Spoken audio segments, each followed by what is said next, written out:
Today I'm replacing a crossfader on a Pioneer Wego.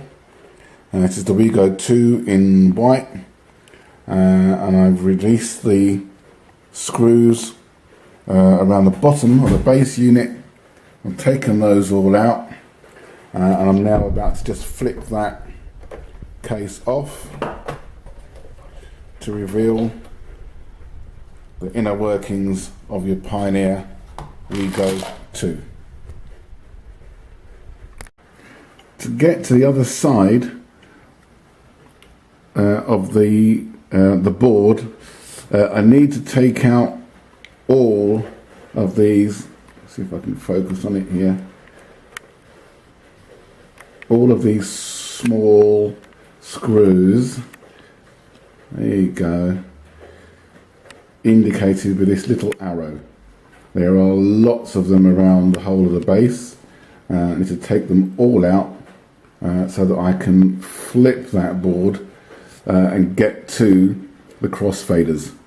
The crossfaders themselves are soldered in, and there's a couple of soldered in connections that I'm going to have to free off with a pump and then resolder, but we'll get to that one in a bit. I'm having to take off some of the internal circuit boards. As you can see, there are some screws around here and here that secure it to the base as well. And if you look closely underneath, you see there's a couple of screws here and in here, which I'm going to have to get to release this board. So I'm still going, quite a few to go. Just working my way around the board and finding those screws that have secured it to the base. I found a very strange little hook which fits in here and was screwed on, so I'll make sure that goes back in place as well afterwards.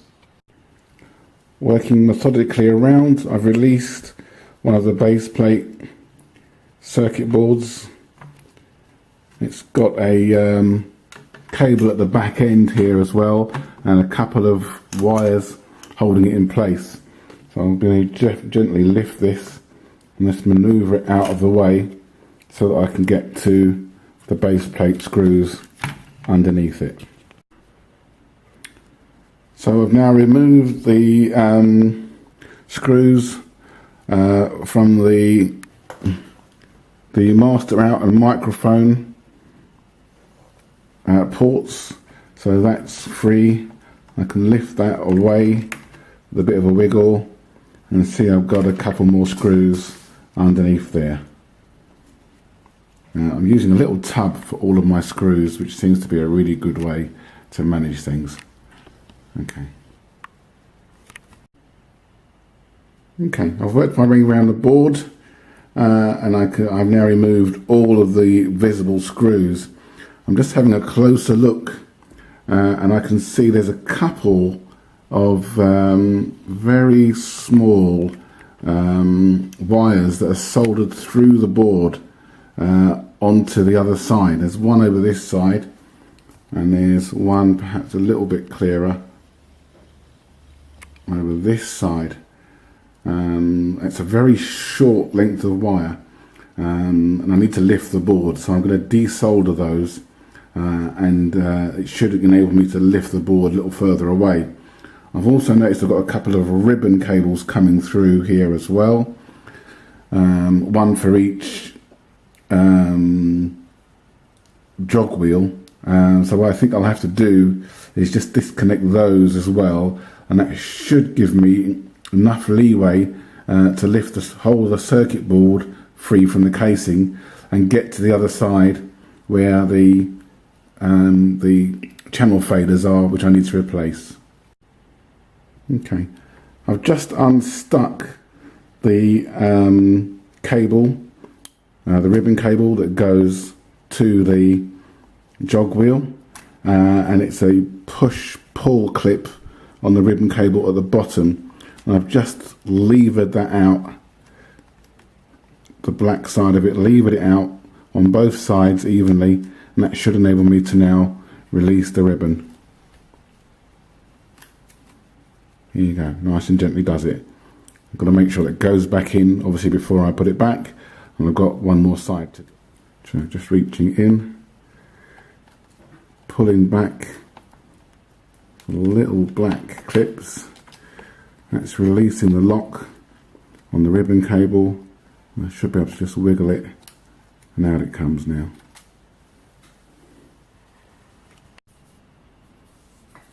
So using my soldering iron and a pump, quite a handy little tool, just sucks the solder away. I'm going to heat up this little solder here and suck it away.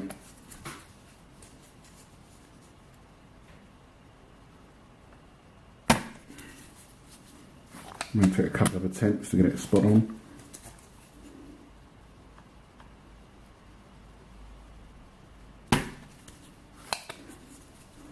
One more, I think. Should do the trick. See if it'll lift.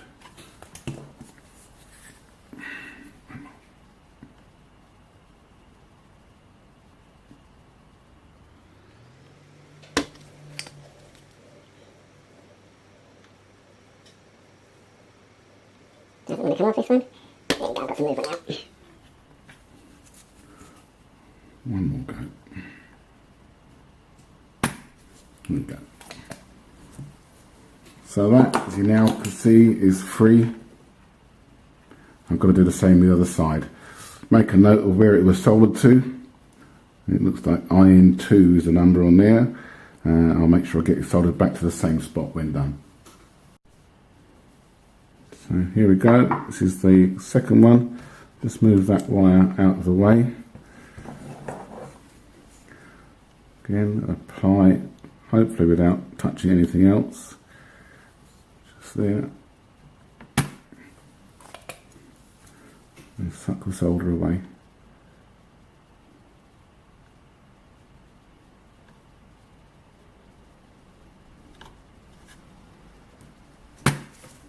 That was quicker. There you go. Disconnected.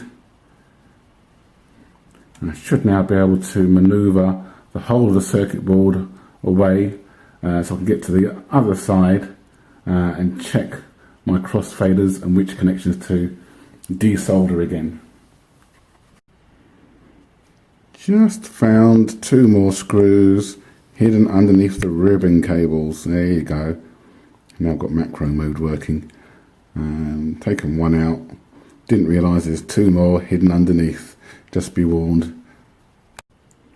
So with a bit of a wiggle, I've managed to rock and raise the circuit board away from the top plate.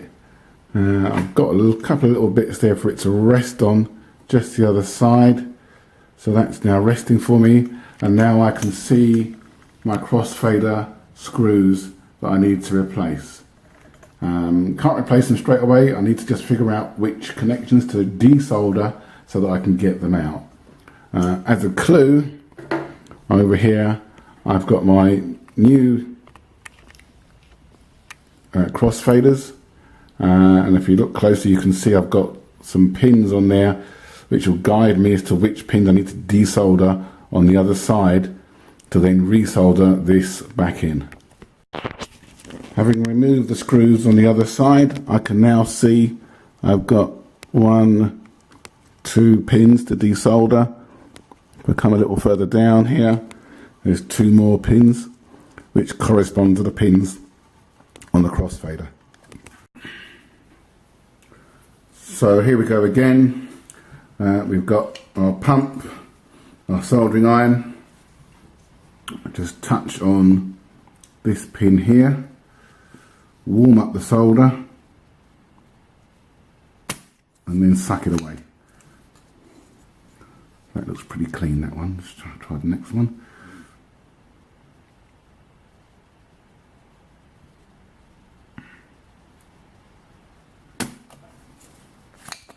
Not so clean. One more.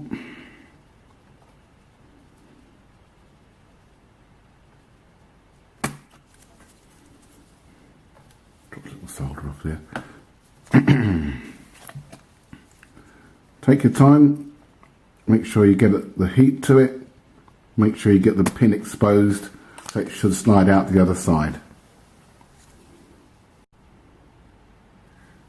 Having removed the 4 screws for the crossfader, I realise it's a cage construction.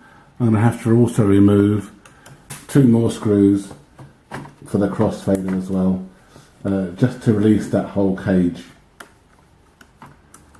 These little black screws have obviously had some sort of adhesive on them, but a short sharp twist should release that and allow it to open.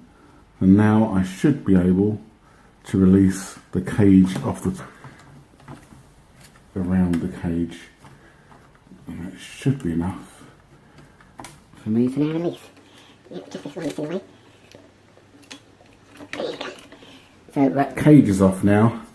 I should be able to gently work with each of these and see how loose they are. I've already done the soldering, not too loose yet. A little bit of a tweak, perhaps a little bit more desoldering, I should be able to release those. It's taken a little time, but with a mixture of heat and pressure and the pump, I've now pushed. Sorry, let's get myself in focus. I've now pushed the pins through from this side, and the crossfaders are now sitting out on the other side. There you go, that's the crossfader all the way out, and I should now be replacing that with the new crossfader and then soldering them back in the same pins. So a gentle shove from this side, having got my pins aligned, I've now managed to get my channel faders back in place, ready to be resoldered on the back side. We now have a view of the fresh pins ready to be soldered back in place. So yeah, I've inserted the channel faders from the back side, flipped it around, and now we have them ready on the other side to be resoldered back in place. So I'm now in a position to start putting things back together. What you notice straight away is I've got those 2 ribbon cables that I disconnected earlier on floating inside. This is the upper casing of the jog wheels. Over here I've got one of the 2 wires. There's the second one over here that I desoldered on the other side, so they've all got to go back through. I've also got to put the cage back on over the top of the crossfaders. So I'm going to make a start on doing that now and just put things back to where I was. I'll come back and show you as I start to do the resoldering. So having put the cables back through, the ribbon cable and the little thin wires, I'm now back through. I can see my pins, which I'm going to resolder back into position very shortly, and then I can start to rebuild the internals by replacing the screws that I took out earlier, the ones with the arrows in them. Obviously got to make sure I do the ones under the ribbon cable first, otherwise that will cause me problems later on. Having put the screws back in underneath the ribbon cables, I now reinsert the ribbon cables just underneath with a bit of a wiggle. They should go back in, and then I depress the lock. There you go, that's slid right back into position there where it should be. You can see that. And then I just depress the locks back on either side, the little black levers on either side, and that locks it back in place.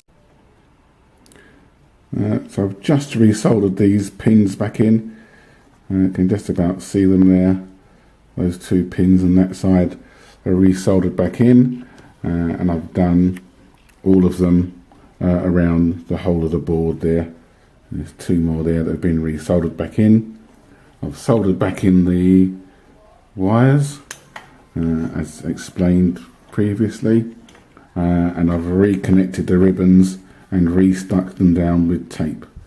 All the screws are also now back in, so the last thing to do is to put the base panel back on and go and test it to see if it's all working. Okay, I've fitted the back plate back in with the 6 screws that fit in the bottom. So the back plate is back together with the top plate. I've just got to put the screw knobs back on and go and make a formal test. So the final check. Child fader is loaded and functioning. Working on Virtual DJ 2, so it's working the way it should be. Press play. Volume control is working. Fader control is working. Crossfader is still working. Deck is fine. All good.